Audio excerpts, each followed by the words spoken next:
Muling umarangkada ang Project Assist at School Care ng First Cagayan Provincial Mobile Force Company sa Libag Integrated School, Tuguegarao City, kung saan muling napuno ng ngiti at sigla ang mga estudyante.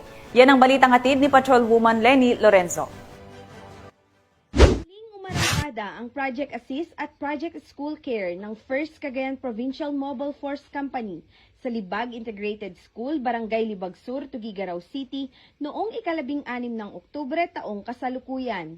Pinangunahan ni Police Major Abdel Aziz D. Maximo, Acting Force Commander, ang nasabing aktibidad na nilahukan ng mga opisyal mula sa pamahalaang lungsod ng Tuguegarao, mga guro at mga magulang ng mga mag-aaral ng naturang eskwelahan. Katuwang ng First Cagayan PMFC ang Sheriff Falcons Cagayan Valley at Greater Northern Luzon sa pakikipag-ugnayan sa mga lokal na inisyatibang handog sa mag-aaral ni Vice Mayor Pastor Ross Resuelo at Libro Casiya ni City Councilor Tirso Mangada.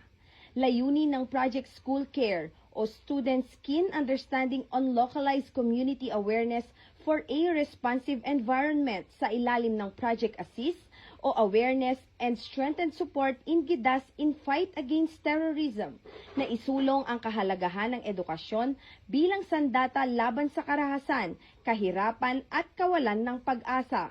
Patuloy ang First Cagayan PMFC sa pakikipag-ugnayan sa mga paaralan, lokal na pamahalaan at mga non-government organizations upang matiyak na walang batang maiiwan sa paglalakbay tungo sa kapayapaan at kaunlaran. Mula dito sa Lambak ng Cagayan, ako ang inyong PNN correspondent, Patrolwoman Lenny Lorenzo, alagad ng batas, tagataguyod ng Balitang Pulis.